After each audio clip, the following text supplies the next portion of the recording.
Jaya Radha Madhava Kunja Bihari.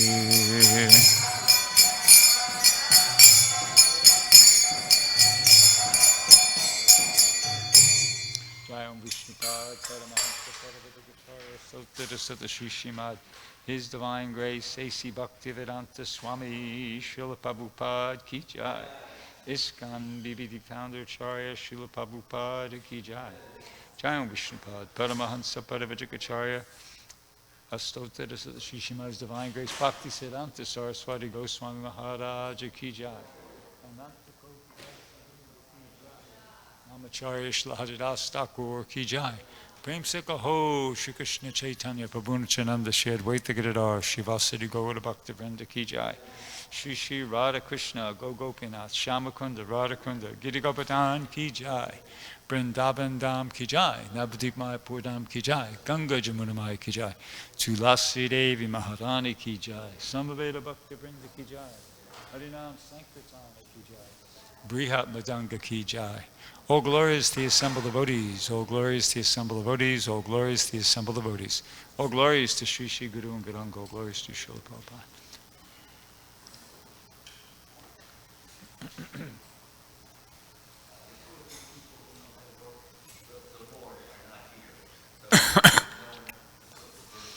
Okay.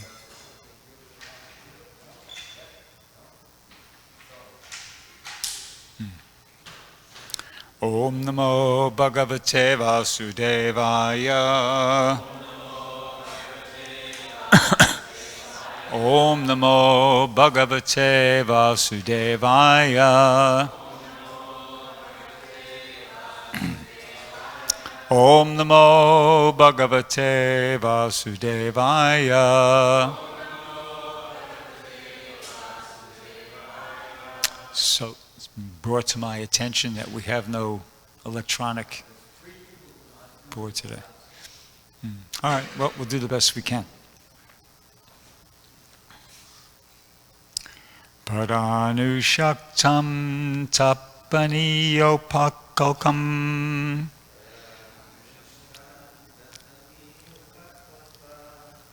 Paranushaktam tapaniyopakalpam Mahagadam kanchana chitradamsam Mahagadam kanchana chitradamsam Marmanya bhikshnam pratudanyam Marmanya bhikshnan pratudantam daruktai Mamanya bhikshnam pratudantam duruktai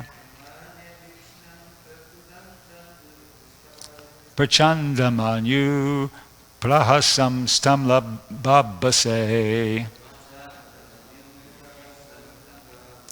Prachandamanyu prahasam stam babase Paranushaktam tapaniyopakalpam Mahagadam kanchana chitradamsam Mamanya bhikshnam pratudantam duruktai Prachandamanyu prahasam stamla babhase.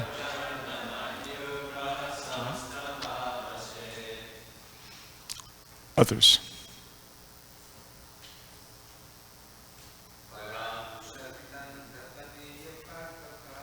Paranushaktam tapaniyopakalpam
Vaishnavis.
Okay, we're going to do the word for word. So just so everybody is aware, we're reading from the third canto, which is entitled Status Quo. This is chapter 18, the battle between Lord Bor and Hiranyaksha, and we just chanted text number 9. So this is the word for word. Pada, from behind. Anushaktam, who followed very closely. Tapaniya upalkam, who had a considerable amount of gold ornaments. Mahagadam, with a great mace. Kanchana, golden. Chitra, beautiful. Damsam, armor. Marmani, the core of the heart. Abhikshnam, constantly. Pradudantam, piercing. Daruktai, okay, by abusive words. Prachanda, terrible. Manu, anger. Prahasan, laughing. Tam, to him. Babase, he said. Translation and purport by His Divine Grace, A.C. Bhaktivedanta Swami Srila Prabhupada. The demon who had a wealth of ornaments, bangles, and beautiful golden armor on his body chased the Lord from behind with a great mace. The Lord tolerated his piercing ill words, but in order to reply to him, he expressed his terrible anger. Purport. The Lord could have chastised the demon immediately while the demon was deriding the Lord with ill words, but the Lord tolerated him to please the demigods and to show that they should not be afraid of demons while discharging their duties. Therefore, his toleration was displayed mainly to drive away the fears of the demigods, who should know that the Lord is always present to protect them. The demon's derision of the Lord was just like the barking of dogs. The Lord did not care about it, since he was doing his own work in delivering the earth from the midst of the water. Materialistic demons always possess large amounts of gold in various shapes, and they think that a large amount of gold, physical strength, and popularity can save them from the wrath of the Supreme Personality of Godhead. Om Gana Timanam Dasya Jananjana Shalakaya Chakshura Militam Yena Tasmai Shri Gurave Namaha Shri Chaitanya Manobishtam Stapitam Yena Bhutale Swayam Rupakaramayam Tadapti Swaparamtikam. So, why hear such topics? You know, we're hearing about a battle between the Lord Bor and Hiranyaksha, and this is just one of so many. Well, at the end of the next chapter, the explanation or the answer to that question is given by Sukadeva Goswami. He says, O Brahmanas, anyone who hears, chants, and takes pleasure in the wonderful narration of the killing of the Hiranyaksha demon by the Lord, who appeared as the first boar in order to deliver the world, is at once relieved of the results of sinful activities, even the killing of a brahmana. So it's called the Shruti Palam, the benediction that one receives as a result of hearing this particular pastime. And then in the purport, Prabhupada expands and he sort of explains the principle underlying why it's so beneficial to hear the pastimes of the Lord. Prabhupada says in a couple sentences, he says, since the personality of Godhead is in the absolute position, there is no difference between his pastimes and his personality. Anyone who hears about the pastimes of the Lord associates with the Lord directly. And one who associates directly with the Lord is certainly freed from all sinful activities, even to the extent of killing of a brahmana, which is considered the most sinful activity in the material world. So there's tremendous spiritual benefit as a result of hearing the pastimes of the Lord, and we just heard the explanation of why that is. In addition to that, in the next verse, it's further explained. It says, this most sacred narrative confers extraordinary merit, wealth, fame, longevity, and all the objects of one's desire. On the field of battle, it promotes the strength of one's vital organs and organs of action. One who listens to it at the last moment of his life is transferred to the supreme abode of the Lord, O dear Shonaka.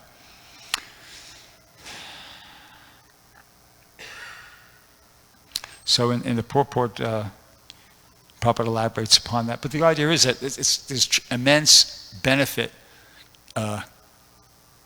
for one who engages in this process of hearing, both spiritual and even material. As it specifically says here, confers extraordinary merit, wealth, fame, longevity, and all objects of one's desire.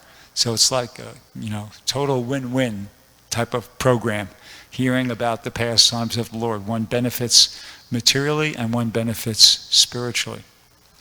So as far as today's verse goes, going back there, so Prabhupada explains in the purport here, he says, the Lord could have chastised the demon immediately while the demon was deriding the Lord with ill words, but the Lord tolerated him to please the demigods and to show that they should not be afraid of demons while discharging their duties. Therefore, his toleration was displayed mainly to drive away the fears of the demigods, who should know that the Lord is always present to protect them. So in the material world, there's the demon's derision of the Lord was just like the barking of dogs. And the Lord did not care about it, as he was doing his own work and delivering the earth from the midst of the water. So in the material world, there's an expression, throwing one's weight around. Have you heard that expression? I'm finding a lot of my expressions are no longer something that everybody knows. Yeah, Amala Bhakti Maharaj remembers that one.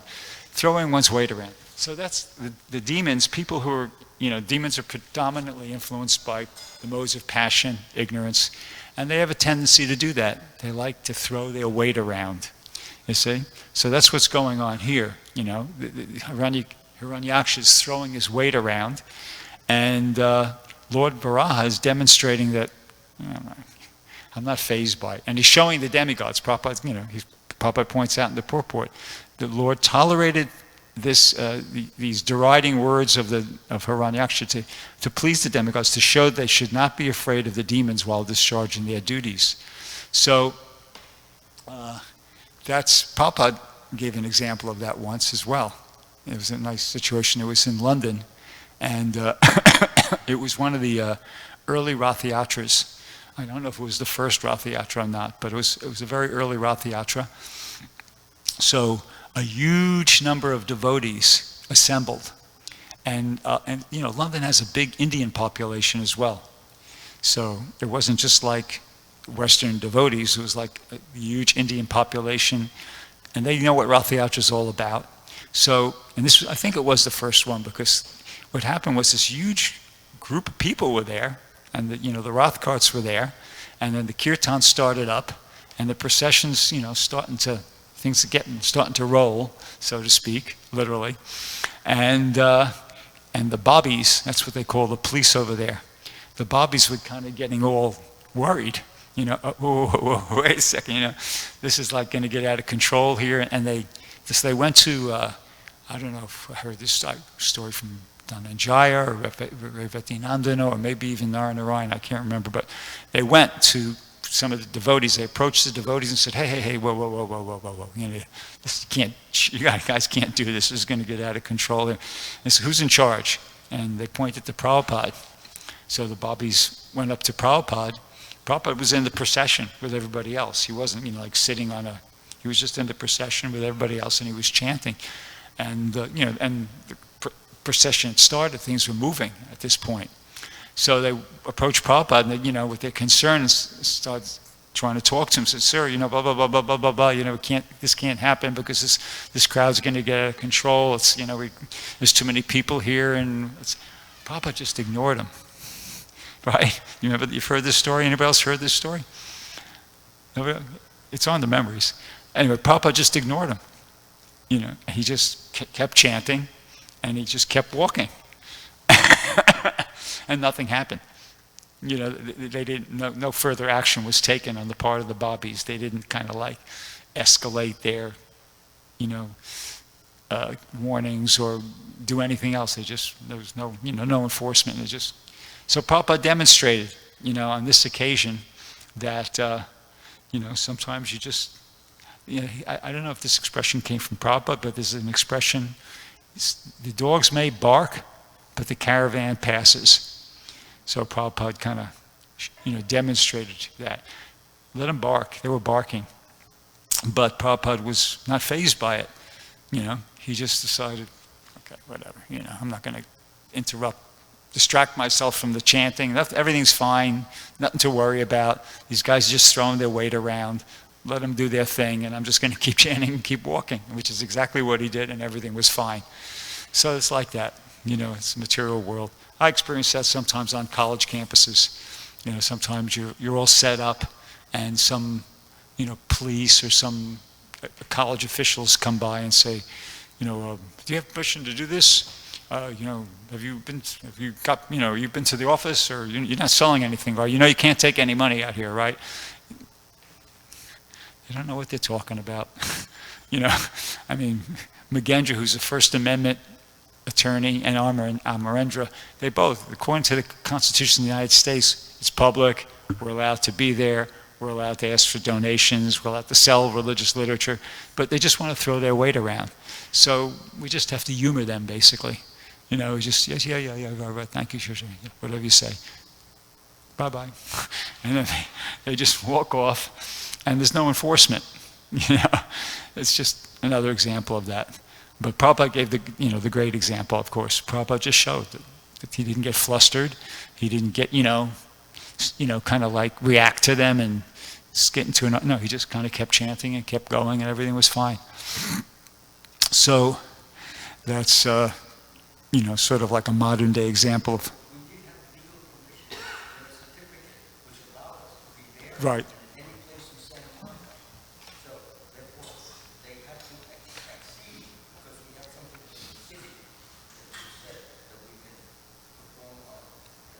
Right, well, this was in London. This happened in London, the one I'm talking about. Right. Yeah, so it's all legit. Anyway, so, yeah, that's as far as that point goes. And towards the end of the purport, Prabhupada says here, the materialistic demons always possess large amounts of gold in various shapes, and they think that a large amount of gold, physical strength, and popularity can save them from the wrath of the Supreme Personality of Godhead. Well, of course, that is a mistake. That thinking that their wealth, strength, and popularity are going to allow them to not have to be accountable for their sinful activities at the time of death. Everybody's accountable, and they will have to be accountable to Yamaraj at the time of their death. And by Daivi, what's that? Daivi Netrena, you know that verse? Keep going. Kamana Daivi Netrena, Janto Striya Pravistam Udaram. Anyway, it explains in that verse in the third canto in the Bhagavatam that by the higher authorities, one is given their next body. See, so at the time of death, everybody, these powerful demons with all the gold, who have big powerful bodies and a lot of wealth and a lot of popularity, they're going to be before Yamaraj, and they're going to be accountable for everything they did during this lifetime, and then they're going to be awarded another body. So it's not going to protect, as they think that's going to save them from the wrath of the Supreme Personality of Godhead, but it won't. It won't, because everybody is going to be accountable for what they've done during this lifetime at that time, and that's described aside from that third canto verse in the Bhagavatam, in the end of the 16th chapter here of the Bhagavad Gita. Krishna says, referring to people in this category, says, "Those who are envious and mischievous, who are the lowest among men, I perpetually cast into the ocean of material existence, into various demoniac species of life. Attaining repeated birth amongst the species of demoniac life, O son of Kunti, such persons can never approach me. Gradually they sink down to the most abominable type of existence." So, nobody gets away with anything, basically. Everybody's accountable for whatever, especially human beings. Human beings are accountable for what they do during this lifetime at the time of death, and then they'll be awarded their next body according to the quality of their activities in this lifetime. One thing Prabhupada does mention here, and towards the end of this purport, he says, there are instances in history of many asuras to whom the Lord appeared in various incarnations just to kill them. Therefore, God's mercy is shown to the asuras if they are fortunate enough to be killed by him. So that's there, but it's not the recommended program. For people interested in liberation, there's better ways to go about it than to be a big demon and hope to get killed by, the Lord, like say when Kalki comes at the end of Kali Yuga. No, not a good idea. If you're interested in liberation, there's better ways to go about it than being a demon and in hopes of getting killed by the Lord and getting liberation like that.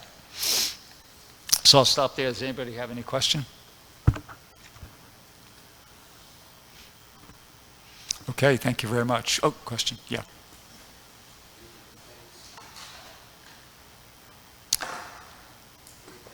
Jagat Trata Das.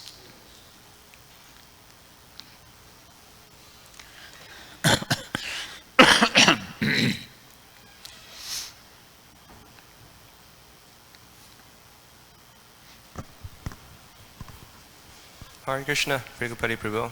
Thank you very much for the really nice class. I was just wondering about this specific point that the Lord is encouraging the demigods, the devotees, to engage in their duties and to not fear any harassment from the demons. When I first heard this, my initial thought is that we could do very risky and dangerous things for Krishna. He'll be there to protect us. What's the proper perspective on this? Taking risks in Krishna consciousness, going to dangerous places, meeting dangerous people, being in dangerous situations, but having... Yeah, but what's the proper perspective on depending on the Lord and while entering into dangerous situations and circumstances? Okay. Well, my first thought would be to consider what you're thinking about doing in light of instructions you've heard from Srila Prabhupada or your spiritual master. Notice, we take risks for Krishna's service, but they should be bona fide risks. And, like for instance, There were some devotees in New Zealand once. They were against this. They thought they would do something because they were upset that there was about slaughterhouses. So they were producing some sort of a bomb, which they were going to, their plan was to take it to some slaughter. Anyway, the bomb exploded in their house and they all got killed. So, it's like,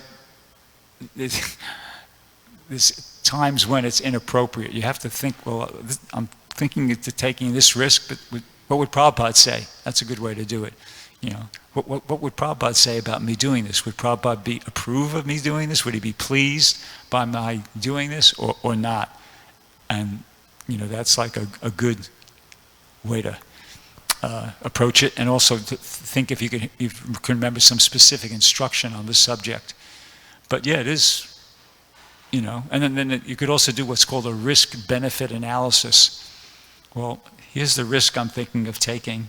What's the benefit? And what's the downside if it doesn't go, So, but the most important thing is like, well, what would Prabhupada say about this? Or what did Prabhupada say about this? Or if you can't think of anything specific, then there's that expression, discretion is the better part of valor. So just, pray to Krishna, use your intelligence and try to think, would Prabhupada be pleased by my doing this or would he be not? And then take it from there.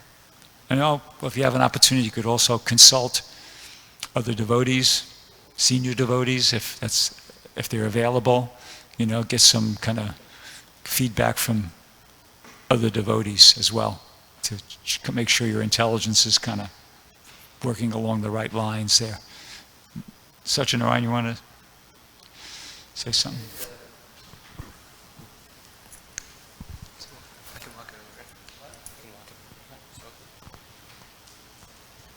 Hare Krishna. I think that Krishna and Srila Prabhupada appreciate when we wish to take risks, but they want them to be calculated risks, like you said. And just the example of what's going on now, we are interested in distributing books to the Muslims, and normally we would go to a place and just distribute books there. But going to the Middle East or Riyadh, the capital of Saudi Arabia or something, and trying to distribute would have a very bad result, dangerous result. But Srila Prabhupada said that the BBT's duty is to serve languages, not countries. So wherever the language is spoken, you're reaching the person. And so by distributing Srila Prabhupada's books in their own language, which goes deepest into their hearts, the first cognitive experience we have as an embryo is the sound of our mother's language. It goes extremely deep. So by distributing in the Western world, because there's millions who come as tourists and students and who live here, then if they're affected, which they are, by the wonderful association of the book distributors, then they have a desire to share it with their friends and family, so they take the books back to those areas. It's almost like there's like two ways to touch the nose, like this or like this, Prabhupada said, but the result's the same. So that's what we'd call a calculated risk to distribute to them here. It's just one example, but yeah, it's a great example.